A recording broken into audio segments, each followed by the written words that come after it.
his sheet got leaked that he would send to potential people, and it was like 25 grand for a mention of your token, like 50 grand for a full video of your token. Like, it's like astronomical money, and it was like 100 grand for him to do like a full-on thing about it. They try to act like they're, oh, you know, we're trying to help you guys out, we're trying to show you the next big thing, and it's reality, like, they're all just people scamming, trying to get some more money for themselves. But the truth is, a U.S. attorney gets a hold of that, and next thing you know, you're being indicted, you're in front of it, and the whole time you're thinking, this is ridiculous.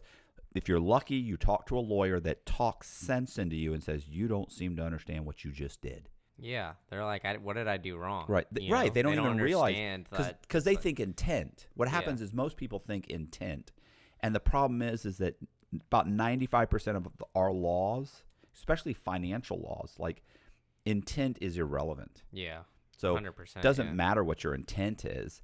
Hey, this is Matt Cox, and I am here with Brandon Keys. Brandon has a, would you say crypto channel? Finance channel. Finance channel. Finance channel. And what's the finance channel? Green Candle. Green Candle. And we're going to be doing we're going to do a reaction video to what?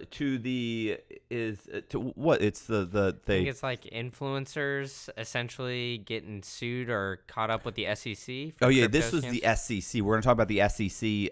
Just came out with, what did they come out with? What was it that they came out with? Something where they said, where they're going after them, like they're charging them for promoting. Was it crypto?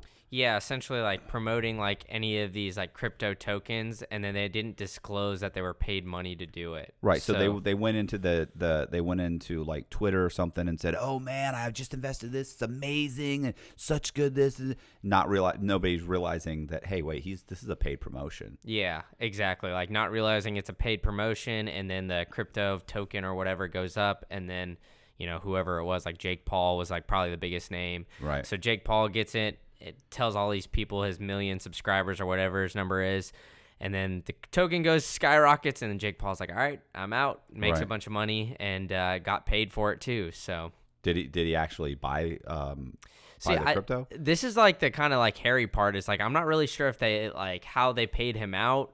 You know, I've seen a couple things on it, like whether he got paid like 40 grand or something like that to promote it, and then if he got paid, you know, in that token or whatnot. But well, I think in this video that the guy goes over some of that stuff. Okay. Because you haven't seen this video. No, I have not. I listened to it a few hours ago. So you want to play the video and see what? Yeah. The SEC just announced charges against one of the largest names in crypto, Justin Sun, as well as 8 massive celebrities who illegally promoted crypto coins without acknowledging they were paid to do so. This is a bombshell case that uses celebrities' own tweets against them to show their illegal activities, and many of the celebrities, realizing they were caught, have already paid back all the money they earned, as well as massive fines to the SEC to avoid more serious consequences. Now, before we get into the celebrities, let's talk about crypto kingpin Justin Sin, who is in the most serious trouble. Justin has been a controversial name in crypto for many years, with many people praising him and others have been calling him a scammer since 2017. With the allegations revealed in this filing, if proven true, it clearly shows Justin Sun has no regard for the laws and will do whatever it takes to get his coin to the top. Who is that?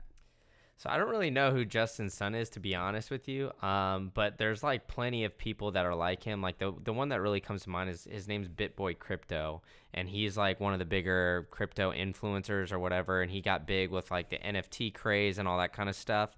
And yeah, I mean, people have been calling these guys scammers for quite a long time, but the problem was it was like a bull market, so anything you put money into essentially went up. Right. And so like people were making money off of it, so they didn't care. But then, you know, when they pull the rug and people start losing money, and then now we're in like hard economic times or whatever, and people are like, well, I lost like my life savings, and then now the FTX scandal, like you can't pull your money off any of these things. It's just like, well, everybody's just kind of now reverting back and be like, well, I wouldn't have gotten into this if it wasn't for Justin Sun, or if it wasn't for BitBoy Crypto or Jake Paul or whoever it is. And now they're pointing the finger at all these guys. Right. Go ahead. top of the crypto world. Justin Sun, along with the businesses he owns, were charged with unregistered offer and sale of crypto asset securities, Tronix, known as TRX, and BitTorrent, known as BTT. The SEC also charged Sun and his companies with fraudulently manipulating the secondary market for TRX through extensive wash trading, which involves the simultaneous or near simultaneous purchase and sale of a security to make it appear actively traded without an actual change in beneficial ownership, and for orchestrating a scheme to pay celebrities to tout TRX and BTT without disclosing their compensation. To make that simple, the SEC is claiming Justin and his team were selling their crypto tokens back and forth to themselves to make it appear the token had many people trading it on exchanges without there actually being much interest. This is highly illegal, and if all the charges are proven to be true, Justin could be in a world of hurt that could even give Sam Bankman-Fried a run for his money. The SEC is also cracking down and starting to label many crypto coins as securities. Doing so requires much more stringent regulations around selling and trading these coins, and has allowed the SEC to go after many formerly unregulated crypto projects and the celebrities who endorse them. While the case with Justin Sun will most likely drag on for years, many of the celebrities that were charged in this case for promoting Justin's crypto coins without acknowledging they were paid have already settled with the SEC. It seemed that every scummy celebrity during the period of 2017 to 2022 were promoting a new crypto every day, and now that seems to be changing. With the SEC going after these individuals, 8 celebrities were charged in this case, including Lindsay Lohan, Jake Paul, Soulja Boy, Austin Mahone, adult film star Kendra Lust, Lil Yachty, Neo, and Akon. What's really interesting is that the case details exactly how much each... If you were taking financial advice from Lindsay Lohan and a porn star. Well, I mean, it's not even them, though. Like, I mean, it was, like, everybody. Like, NFL players, NBA players. Like, they were all, like, selling these stuff. Like, I could just think of, I mean, De'Aaron Fox. He's a point guard. I think he plays for the Kings now, I want to say. But he was selling some NFTs. Like, I follow some former A&M football players. So, like, Von Miller. He's a big linebacker for the Bills now. He changed his Twitter or his Instagram avatar to his Bored Ape. And so, like, it's like all these things like that. They talk about that. They play that. Well, keep playing because they talk about the chick and, like, they only paid her a little bit of money. This guy makes some crack about that. Yeah. The porn star chick. Was paid, as well as how much in fines they have to fork over. 2 of the celebrities, Soulja Boy and Austin Mahone, appear to be fighting the charges or have yet to work out a deal with the SEC, as there are no details about them agreeing to pay any fines. The rest of the celebrities have agreed to pay fines totaling over $400,000 to the SEC to settle their case without admitting or denying the SEC's findings. All of these celebrities, which I'll show you in a moment, got caught with their hand in the cookie jar, so there was really no reason to fight this. Let's take a closer look at each of these celebrities' allegedly illegal dealings with Justin Sun. First, we have Lindsay Lohan, who promoted the Tron token on Twitter on February 11th, 2021, stating she liked the Tron token and linking the creator Justin Sun in the tweet as well. Lindsay had 8.4 million Twitter followers at the time, and the SEC said she was paid a total of $10,000 from Justin or his team to do this, which she never made clear that this was a paid promotion. With the SEC's evidence against her, Lindsay has agreed to pay back the $10,000 payment she received, as well as prejudgment interest of $670 and an additional penalty of $30,000. That's quite a hefty fine, and it shows the SEC is starting to crack down on what used to be the Wild West of crypto, where celebrities would promote anything. After this turn of events, you can bet any other celebrities thinking of endorsing a crypto are now having second thoughts. From there, let's take a look at adult star Kendra Lust, who is listed in the documents under her legal name of Michelle Mason. Kendra, just like Lindsay, promoted Tron to her Twitter followers in February of 2021, claiming people should use the Tron token because it's fast, cheap, and hot. Sadly for Kendra, she was raw-dogged by Justin's team and was only paid a measly $955 for that tweet. What? After fees and penalties, she now has to pay a total of $3,844 to the SEC as punishment. Having to pay almost $4,000 for such a small initial payment sounds like a hard pill to swallow, but based on her line of work, I'm sure she'll have no problem gobbling up that fine. Next up was Lil Yachty, who tweeted he would be getting a TRX tattoo when the crypto hit 50 cents. That tweet earned him a payment of $10,000 from the Tron team, and now he's required to pay it all back, as well as additional... fees for a total of just over $40,000. Following that, we have the infamous Jake Paul, who has promoted many cryptos over the past few years, as documented by CoffeeZilla and others. It's very likely that this will just be the start of Jake's fines as the SEC digs deeper into many of these coins. Jake retweeted Lil Yachty's tweet and simply added the hashtag TRX.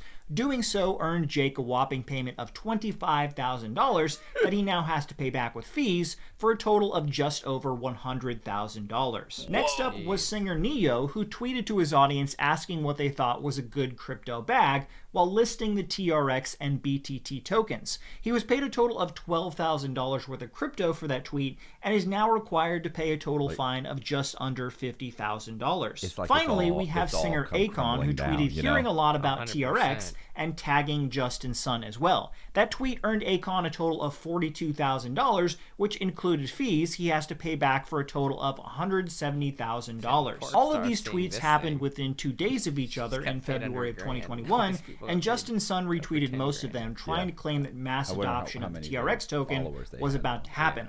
Lots of people saw through this and started to make the claim that they were paid tweets. Justin and his team initially tried to deny the claim that they were paying celebrities to promote their token, but clearly the SEC didn't buy that, and now that the celebrities have agreed to pay fines for promoting Tron, this will undoubtedly hurt Justin Sun's case going forward. All the celebrities listed also agreed to not promote any crypto coins for the next 3 years, as well as their fines. Now, my personal opinion is that this is just the start of the crackdown on celebrities promoting crypto and getting paid for it without the government getting their cut. I've watched crypto since 2017 and know how easy it is for these celebrities to make massive amounts of money, completely unregulated, to promote terrible products to their followers. My hope is that even more celebrities will get punished for doing this, and I'm sure Logan Paul is sweating bullets right now, hoping they don't come after him for his Crypto Zoo debacle. Now, most of these celebrities got off fairly light, in my opinion, but I do feel that the SEC will try and throw the book at Justin Sun. He's been a very controversial figure in crypto for years, and he's made a lot of enemies that want to see both him and his crypto coins go down. Let me know in the comments below what you think about this case and what will happen in the future with celebrities promoting crypto. Yeah, I mean, I don't know. I think that's just like kind of a start. Have you heard of Firefest? Like before that, that's what it kind of reminds me of.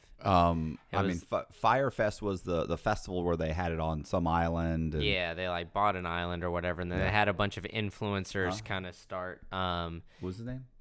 Billy McFarland. I think he just got out of jail too. Yeah, I saw. I mean, I watched like the Netflix. Yeah, there's like a Netflix and a Hulu thing. I think they're like the Hulu one gets him to actually talk about it, but yeah, I mean, it's just kind of the same thing, right? It's like influencers getting paid to do a bunch of, promotions and stuff like that, just like blast to their audience. Obviously, this one's like people like investing their money, and like people kind of poke fun at the Firefest one, but I mean, like if you're gonna pay like 10 grand to go see like Blink 182 because Kendall Jenner posts an orange tile, I mean, it just shows like how much influence that these people have over their audience, and that's just like the same exact thing, right? I mean, it's kind of become popularized to talk about investing, and crypto is kind of like the new fad or whatever. And because of that, like all these places have their CEOs, marketing departments, all that kind of stuff. I mean, they're just throwing money around. A bunch of venture capitalists are coming in like, hey, get Tom Brady, get, right, but all these other people. So to me, that would make sense if, let's say I was selling a real estate, or if I had something to do with real estate, like I was promoting homeowners insurance or something, then you would go to a bunch of people that have YouTube channels that are related to real estate, either real estate investing or real estate development, or Graham Stephan or something at least semi-related. Like, even though Graham Stephan does a lot of financial stuff, then at least it's semi-related where there is some real estate related stuff on his channel. Obviously, it started off more real estate related. Yeah. So I could get that, but you're going to Lindsay Lohan, bro. You're going to a porn chick. I mean, to a chick who does porn. Like to me, you're immediately saying, hey, I'm trying to sell crypto, and I don't want to go to sophisticated people that will know better. I'm going to go to people that just have a lot of fans, and I'm going to offer them 10 grand and see if they'll take it. Because I feel like, I was going to say, this was actually a mistake. I was actually going to say, because you would think that sophisticated investors or people that are in that niche would know, hey, this probably isn't a secure investment. But then again, look at FTX and look at all these, all the guys that, and I'm not saying that Tom Brady, like to me, it's like if Tom Brady told you to go buy this, I don't care if you're a fan or not, you should kind of say, hey, what the fuck does Tom Brady know about that? But if Graham Stephan does, then you kind of got to go, well, yeah, I mean, it's like that Kanye video where he talks about Lady Gaga, who's like now the CEO of Polaroid, and he's like, what the fuck does she know about cameras? Right. And I mean, it's like, it's the same kind of thing where, all these people, like you said, they just have so much influence. And I think, it was during a time where everything was shooting up. Like you could throw $5 at something and you can make 1,000. And so like you see Lindsay Lohan tweet about this thing. She has 8.3 million Twitter followers. Nobody really gives a shit about what's behind it. They're just like, hey, Lindsay Lohan tweeted about this. I'll throw $5. I'll throw $10. Or if you have more disposable income, I'll throw 1,000 or whatever and see if it shoots up, because a bunch of other idiots are going to do the same thing.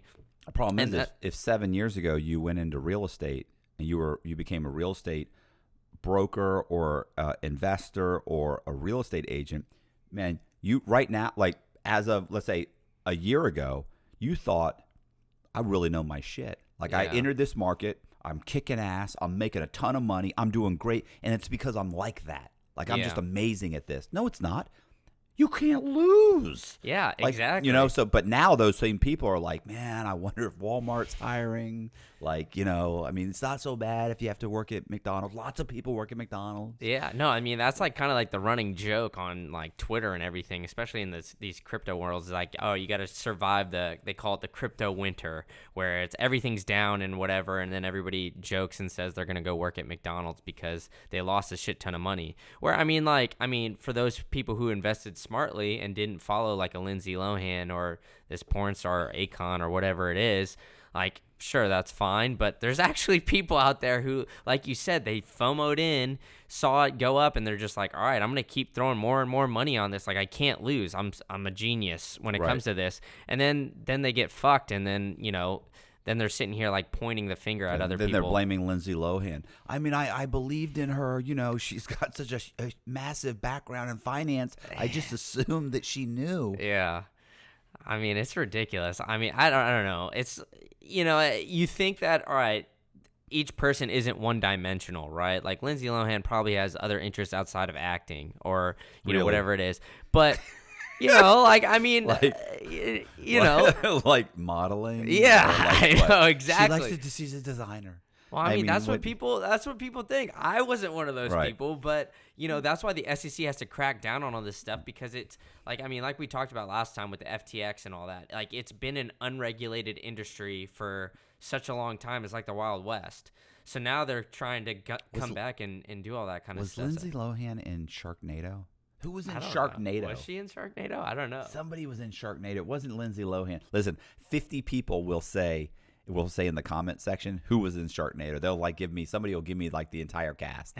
What did I say? The IMDb or whatever it is. Yeah, I said I did a video one time where I said that the guy was buying up companies that had military applications, but I couldn't think of military applications. I was like, that it had military, like he only bought stuff that had military, like the use. And I go, God, what am I trying to think of? And I couldn't think of it. And listen, now if you go there, half the comments on the video are military applications. You meant to say military. I still get them. Like I get 3 or 4 times a week, I'll get a comment People on are there. Trying to help you out. There we go. Yeah, 4 months later, they're saying, I'm like, look, I am like, you're right. I know. My bad. Sorry. So Lindsay Lohan, Sharknado. Somebody let me know. Yeah. I was going to say, yeah, I just have a hard time believing that Lindsay Lohan on her off days is crunching numbers on crypto. But yeah, I think, wouldn't it be amazing if really somebody's like, no, actually she's a genius. She's worth like $100 million just in Bitcoin crypto. And they started listing, I was like, God. Yeah. I feel like I've made a pretty solid statement that she's not. Well, yeah, I mean, it comes back to it like, all right, do your own research when you're investing in something. Like, look into it. Don't just fucking jump in on somebody who's tweeting something. Like, I mean, you saw the Jake Paul tweet. All he did was quote Lil Yachty's tweet And he got 25 grand. Yeah, and just put hashtag TRX or whatever it was. Can you imagine somebody on Jake Paul's team, which is really just, I think it's just his manager. Somebody on his team came to him and said, "Hey man, I can get 25 grand for you. All you gotta do is just, this guy's gonna tweet."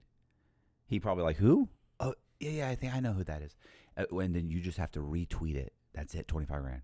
It's cool. Like, give me your phone, I'll do it. Yeah. Let's do it right now. Yeah, go ahead and send it right now. Okay. All right. Oh, it showed up. I got it. There's the wire. Yeah.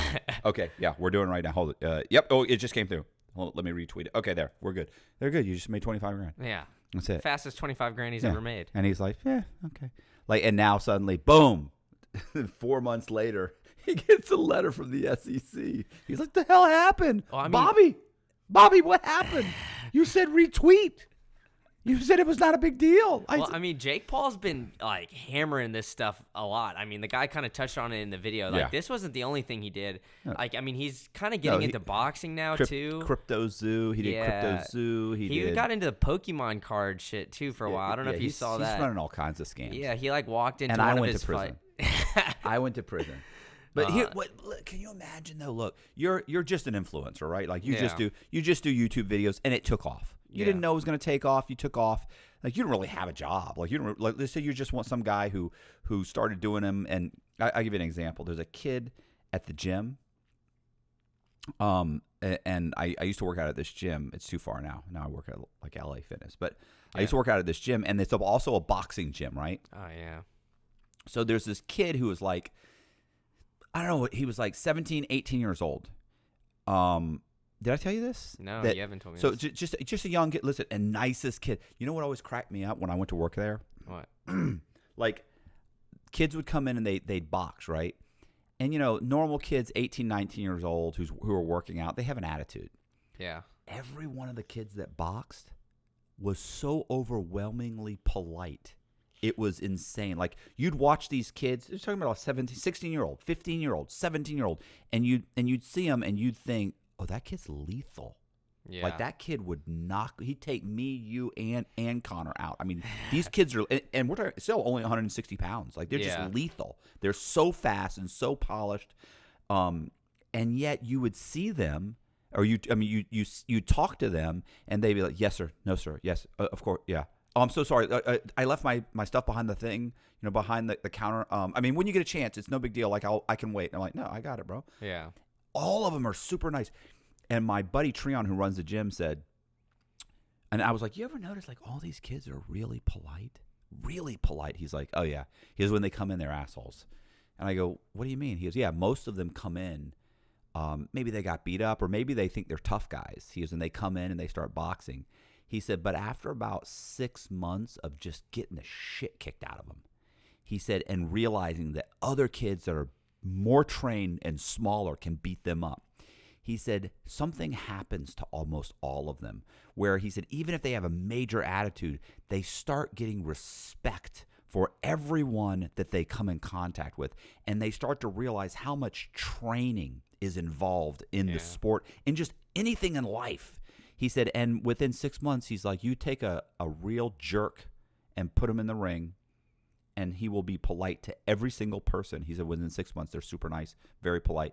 Treon's son, lethal, nicest kid you've ever met. Yeah. Super polite. Actually got into a fight at school. Some kid was messing with him, and he goes, come on, man, stop it. Quit playing. He goes, I'm telling you, I'll knock you out. Stop. I'm not playing. Yeah. He's a big kid. And he goes, oh, yeah, what you going to do? And he, whoa, boom. Got him on, had him like in a headlock on the floor. And suddenly his teacher jumps like, hey, get off him. He's okay, I'm going to let you go. Don't you swing on me. Yeah. Let him go. Kid turned around, swung on him, boom. Put him back in a headlock. He's on the floor. And he's like, I told you. And the teacher was like, oh, he told Treon, I think he told Treon, he said, man, he's frighteningly fast. He's like, yeah, I know. He's like, he's so nice. He's so. Yeah. But, so anyway, back to my story. There's a kid that was like 17 or 18 years old, started a YouTube channel on his phone. Yeah. I think he just graduated high school or had graduated or was about to, whatever. Started on his phone, just him boxing with other kids, watching other kids, does a little 5, 10, 15-minute box video. Afterwards, he talks. hey, we did this today and this and this. Just a silly, really thing, and was posting them. I think in 4 or 5 months, he had 80,000 Holy shit. subscribers on YouTube. And Treon was showing me, he's like, look at this kid. Now he's got something like 200,000. Yeah. Blew up. Was making, Treon was like, he asked him one day, and this is when he had around 100,000, like, how much, what kind of money are you making? He's like, I'm getting checks for 6,000, 7,000. Shit. This is a kid who's, Like could 18 you imagine years old. his dad probably makes 50,000 a year driving Yeah. a truck or something. Your son's making $8,000 a month, and that was $100,000 ago. But the problem with that kid is that then he starts getting endorsement deals. Yeah. 2-3 years from now, when he's got 1 million subscribers, never had a real job. Just and by the way, super nice kid. But he's the kind of kid that somebody would come to and say, look, man, for $100,000, all you've got to do is post this on your Instagram, do a little video. And he probably is like, yeah, not realizing, hey, what you're doing is you're helping to promote people to invest what some people are going to invest because maybe they have an unnatural fixation on you. Yeah. And as a result of that, they may pull $20,000 out of their savings or their 401k, and they may buy, jambalaya crypto. Yeah. And jambalaya crypto, you're a boxer, and you're a great guy, and you're super nice, but you're not really in a financial spot to determine if that's really a good investment. And he's thinking, no, it's just a paid thing. I'm just supposed to. I know, but I'm just a kid. Like, I don't know any better. All Right, this and that. right. Like, I mean, there's so many instances of that too. And like, it's just like athletes too. Like, big name athletes who get a bunch of money. They're trying to make endorsement deals outside of their sport. I mean, but 6 months later, somebody from the SEC, 100%. listen, little Jimmy. And he's like, what did I do? I think I remember. Yeah, they paid me like 100,000. Well, here's the problem. Yeah. Now you owe $500,000 because so many people lost money. You didn't say it was you weren't a financial advisor. You said it was a great investment. You didn't tell people that it was promoted. Yeah. You sent something on Instagram, on TikTok, on this. Oh, no. My manager said it was okay. Well, yeah, but Manager's not going to have to pay that bill. exactly. That's like that's like having somebody do your books for the IRS, and the IRS shows up and you go, no, I don't even do my books. Jennifer over there does them. They're like, yeah, I know, but Yeah. we're not coming after Jennifer. Yeah. That's your fault. Yeah, that you didn't pay your taxes for 5 years. All Right. well, Or you miscalculated something and now you owe $6,000. And by the way, by the time the IRS shows up, it's not $6,000, it's $13,000. Yeah. 100%. So, but I'm sorry, I was just saying that. No, that's the problem. Is that poor kid? No, 100%, and that's where I think that's where we're going. Essentially, is like all these people, like you said, they're blowing up. They're not used to having this many eyeballs on them, and they don't know what the fuck to do with themselves. And so when you get approached for that stuff, like, sure, all right, we just lined it out, right? Takes less than 3 seconds to do what Jake Paul did. He made $25,000, right? And that, I mean, like, and that's happening. And in the course of his day or his week, that's happening constantly. So he's not thinking anything of it. I saw. I want to say it was a documentary. It was definitely a documentary. I want to say the name of it was called "Being Paris Hilton." I think. Oh, okay. I haven't seen that one, but I think I've. It's probably 20 years old. Yeah. This is okay. when she was hot shit. Right? Yeah. I mean, not that she's not still hot, but the point is that she was super, like, she was famous just for being famous. She was one of the first people before the Kardashians that was just famous for being famous. Had no talent, just rich and famous. So, and this killed me when it really broke down how she made money. Like, of course, the Hilton, hotel line or whatever. Yeah. Like, everybody's like, oh, well, that's, she's super right. That was her as a kid. And she has a trust fund, but she doesn't dip into any of that money. Yeah. She doesn't have to, because they were showing how she made her money. And literally, there were clubs that were opening up. So you've got a club in New York City that's opening up, and they're saying, look, one, we get to promote that you're going to be here on Friday night. You pull in the front in a limo. And she would say, okay, it was for like I'm gonna say $50,000 or $100,000. No, I want to say it was like 50 grand. For 50,000, I pull up in the limo that you pay for. I get out, I take photos, I stay for 15 minutes. I go out the back, like I'm going to the bathroom, but I slip out the back. I get into a vehicle, I leave. That's $50,000. Now, if you want me to stay for 100,000, I'll stay for up to an hour.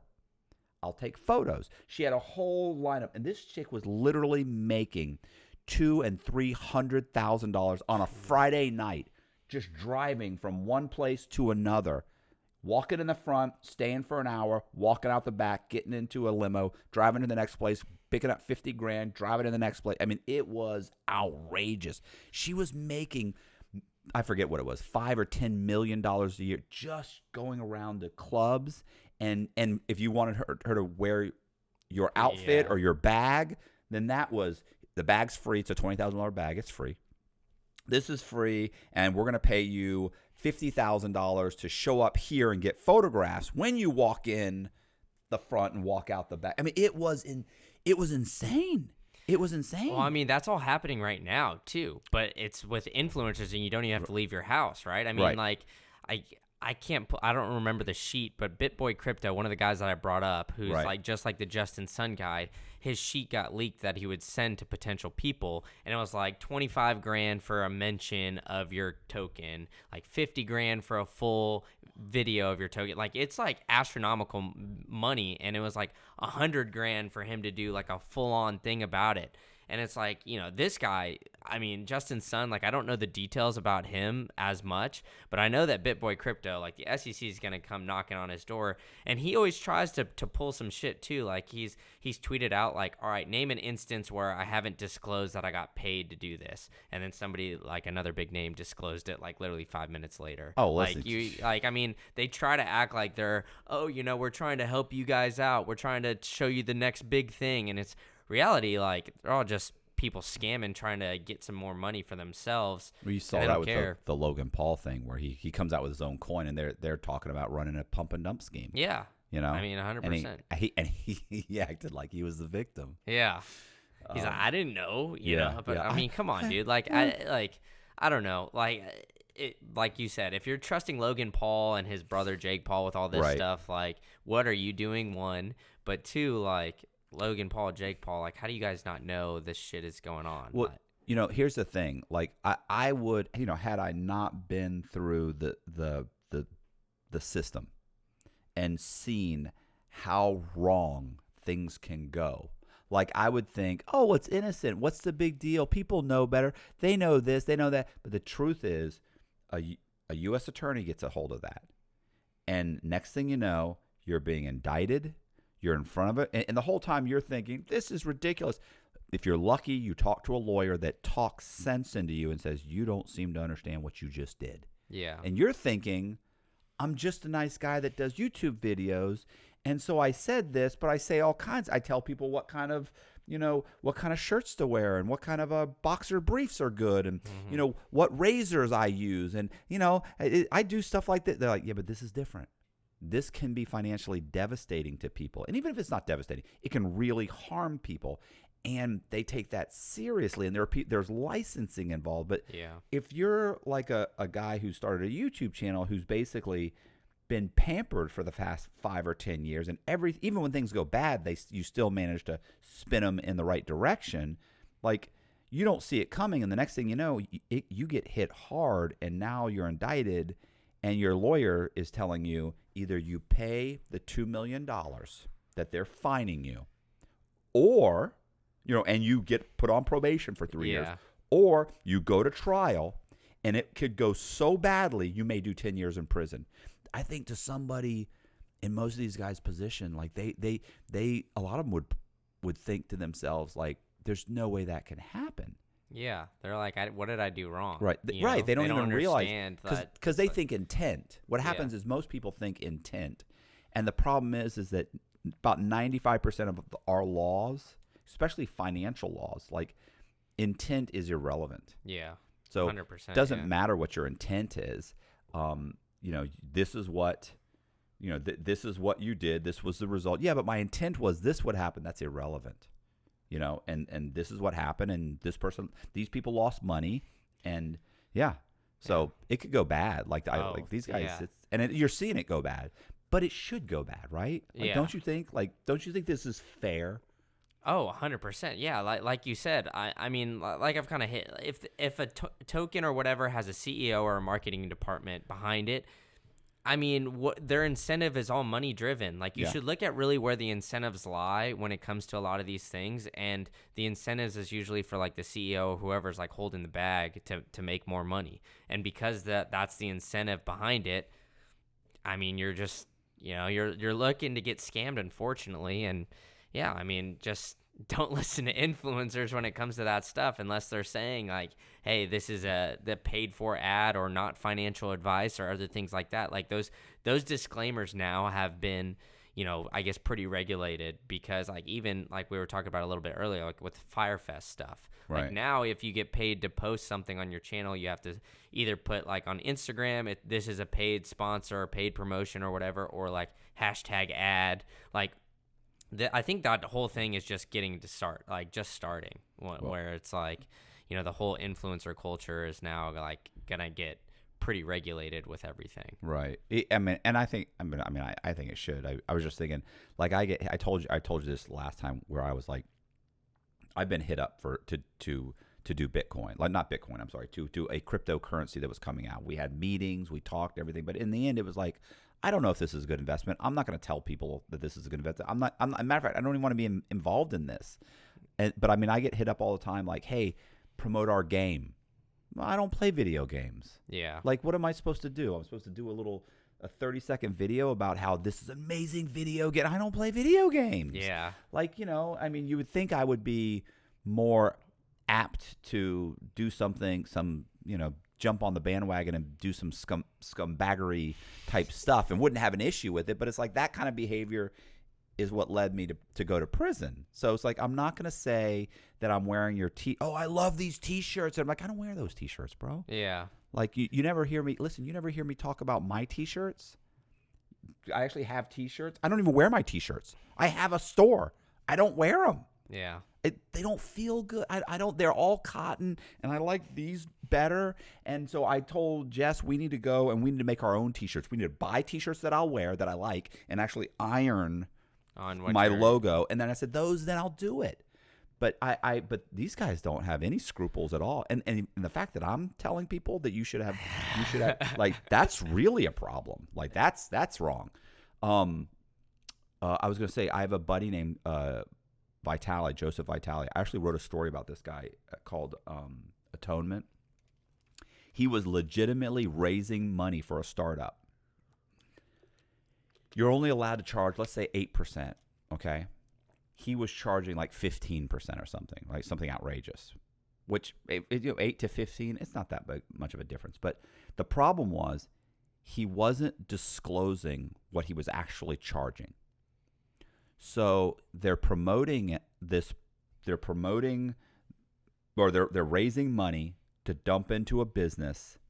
Yeah. And your money you give is really going in that business. The difference is you think that, let's say, he's charging 8%, but he's really charging like 15. So is the money really going in the business? Yes, but not all of it. Yeah. He improperly disclosed to you. He's broken the law. They indict him.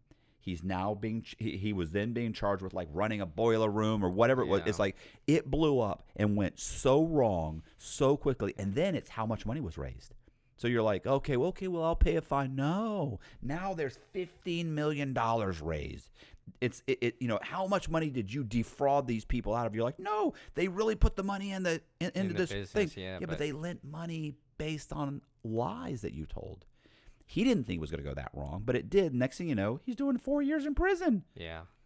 I mean, that's what happened. Like, I keep reverting back to this Firefest thing because he had, like, in the documentary, he had one big investor that was, I forgot her name, but it was a female that he was basically, like, charming back and forth. He sent her, like, basically fraudulent books. Right. To basically tell her, like, hey, we're actually making a lot of money off of their app, which was, like, some side project. And so this will blow up eventually. You just got to keep giving me money. When in reality, it was just Ponzi scheme.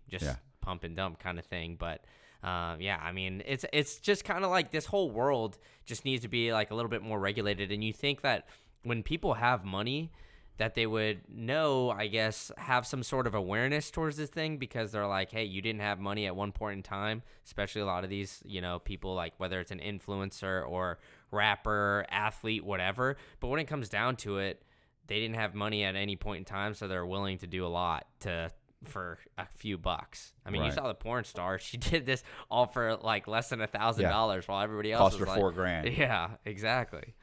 Yeah. I wonder how many. Yeah, it had to be. I don't know. It had to be something with why she got so paid so. Maybe she just they threw 1,000 out there. And she said, "All right." Or it was probably based on like her influence too. I bet she didn't have too many followers, but there are a lot of horny dudes on the internet. So yeah. I'm sure she had her decent sized following, to say the least. Yeah. We'll see. We'll have to. I'll check it out later. Yeah. Are we good? Are we wrapping it up? How much? How long is that video? 40 minutes. 40 minutes. Hey, this is Matt Cox. 40-minute video. That's not bad on a subject that I know nothing about. Okay, so thank you, Brandon, for stopping by. Somebody in the comment section said, "Bro, you never thank these guys for coming by." Come on, man. What?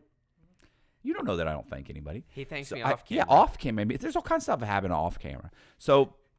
Thank you for stopping by, and I appreciate everybody watching. And if you like the video, share it. And see, this is another thing. I need to do all this beforehand, because nobody watches at this point. They're all watching.